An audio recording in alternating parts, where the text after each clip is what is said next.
This is an introduction to curvature and the formulas used to calculate it. Curvature is the measure of how quickly a curve changes at any given point. That can be determined by measuring the magnitude of the change in the unit tangent vector with respect to the arc length. We'll use the variable k to represent curvature, and this definition can be translated into the magnitude of the change in the unit tangent vector with respect to the arc length. But let's use the notation magnitude change in unit tangent vector with respect to a small change in arc length, and use this change notation as we move forward. So let's look at two curves, one of them that's not very curvy and one that is a lot curvier. Let's consider a unit tangent vector on this first curve that is going to have a magnitude of 1 and is going to point in the direction of the tangent line.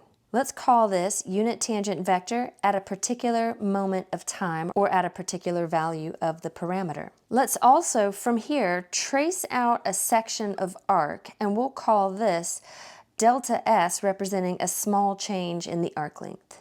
Then let's consider a unit tangent vector that is in the direction of the tangent line at this end point, and we'll call this the unit tangent vector evaluated at t plus h. Now let's consider the vector that we're going to call delta t, or a change in the unit tangent vector. Delta t is going to be determined by looking at t evaluated at t plus h minus t evaluated at t. So a small change in the unit tangent vector. In order to consider this difference, let's actually pull these two vectors off the curve and look at them down here. And in order to subtract them, I'm going to put their initial points on top of each other. So this is unit tangent at t, and then unit tangent at t plus h is going kind of off in this direction. Now the vector that is the difference between these two vectors is going to start at the terminal point of t and terminate at the terminal point of t plus h. So this is our vector delta t. Let's notice that the magnitude of this delta t vector is relatively small. Now let's jump over to the curvier curve. We're going to consider a unit tangent vector at an arbitrary value of the parameter. Let's call this unit tangent vector evaluated at t. And then let's trace out the same distance, the same change in the arc length along the curvier curve. So delta s is going to be the same, which takes me around to about here-ish. And we're trying to create a delta s that is the same on both graphs. Now let's consider the unit tangent vector at the end of this arc length, and that would be unit tangent evaluated at t plus h. And we'll want to subtract these two vectors again in order to determine what delta t looks like on this second graph. So let's pull unit tangent vector at t down, and then as well look at unit tangent vector at t plus h, which is coming down in this direction. And now if we subtract these two vectors, we see that this change vector, naming it delta t, is much longer than before. So we'll notice here that the delta t change vector is longer. So we talked about curvature as being the measure of the magnitude of the change in that unit tangent vector with respect to the arc length. So remember, the change in the unit tangent vector is a vector, and the change in the arc length, that's a scalar quantity. So I'm going to break this up into numerator and denominator, and since I've got a vector in the top, I'm actually going to go double mag bars to overemphasize that we have a vector in the top. And then in the bottom, we're going to be looking at absolute value because the arc length is a scalar quantity. And then notice here that if this magnitude is a small value, then the curvature is going to be small. And if this magnitude is a large value, then the curvature is going to be large. So we're getting a smaller curvature on a graph that's not very curvy, and a larger curvature on a graph that has a deeper bend in it. Now, in order to develop the formula for calculating curvature, let's go back to the original declaration that it is the measure of the change in the unit tangent vector with respect to the arc length. Let's notice that this definition can also be rewritten as the unit tangent's derivative as it depends on arc length, and then find the magnitude of that vector. But in order to find unit tangent's derivative with respect to arc length, we would need to reparameterize the unit tangent vector function in terms of arc length. And remember, doing that can sometimes even be impossible, certainly very difficult. So we're going to try to develop another way. We're going to try to return to the parameter t. So we'll begin with this definition, and we're going to reintroduce the parameter t by opening this fraction up into being a complex fraction, where the numerator is going to be small change in t with respect to the parameter t, divided by small change in arc length with respect to the parameter t. And just notice that this complex fraction would simplify down to being dt ds that we started with.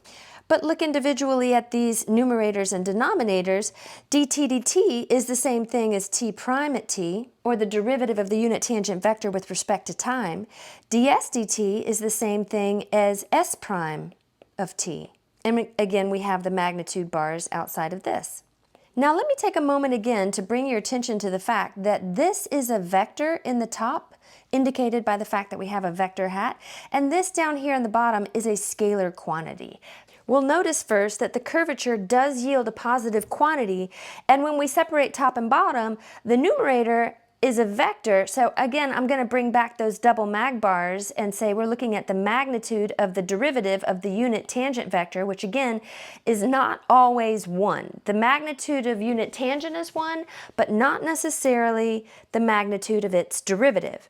So we look at the magnitude of the derivative of unit tangent in the top, and in the bottom, these are absolute value bars because the arc length function is a scalar function, having an output that's a scalar quantity, and its derivative is also a scalar function. So in order to ensure that the output of this scalar quantity is positive, we wrap it up in abs val bars. So the top bars are magnitude bars and the bottom bars are absolute value bars. Now let's take a close look at this denominator. The numerator is actually already in the form that we want it to be in. This is already in line with the formula that we're going to be using. The denominator, however, needs a little bit of work. So let's recall from Calculus 1 when we were discussing the fundamental theorem of calculus, part 1.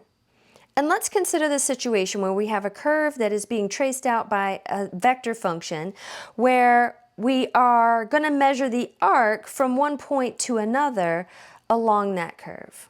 Let's say that we begin at a particular initial vector that begins the stretch of arc that we're going to be considering, and let's say that this terminal point is going to be determined by the value of the parameter, but we'll let that value of the parameter be a changing quantity. So as the value of this parameter changes, the stretch of arc that we trace out is also changing. So we can say then that this arc length depends on the value of the parameter that we use to determine the end point of the arc, and that can be calculated by using the limits of integration starting at alpha, and the upper limit is the variable quantity. That upper limit is what is changing. The integrand is the magnitude of the first derivative of position, but again, because we have t as the upper limit, we're going to use u in here and integrate with respect to u in this scenario. The fundamental theorem of calculus part 1 says that if I were to differentiate both sides of this equation with respect to this changing quantity, which is the upper limit, so we'll just say differentiate both sides. What we get on the left is s prime at t, and what we get on the right turns out to be the magnitude of r prime evaluated at t.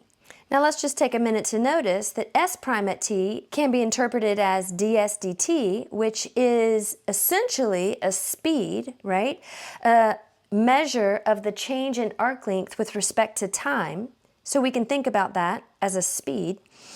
On the right-hand side, we can also think about this as a speed, but from a different perspective, because the first derivative of position is velocity, and the magnitude of that velocity vector is also speed. So what this enables us to do is to substitute mag r prime t in for s prime t back up here in our curvature formula. And since r prime t is also a vector, we'll do double mag bars here to overemphasize that. And now we are essentially done, because this is one of the formulas that we use to measure or calculate the curvature of a path at a particular moment in time. So to summarize, we actually have several ways of calculating curvature, and what we just did is derive this formula. This is another way to calculate the curvature, and sometimes when we end up stuck with the first method, we can bail out and try this. Now, this is completely different. We're going to be looking at the first derivative of the vector function and the second derivative of the vector function. We're going to cross product those two, come up with another vector, and then take its magnitude, and then divide that by the magnitude of the first derivative vector function, but then cube that magnitude here in the bottom. So a completely different process for calculating the curvature if we were to go this route. But either one of them will work.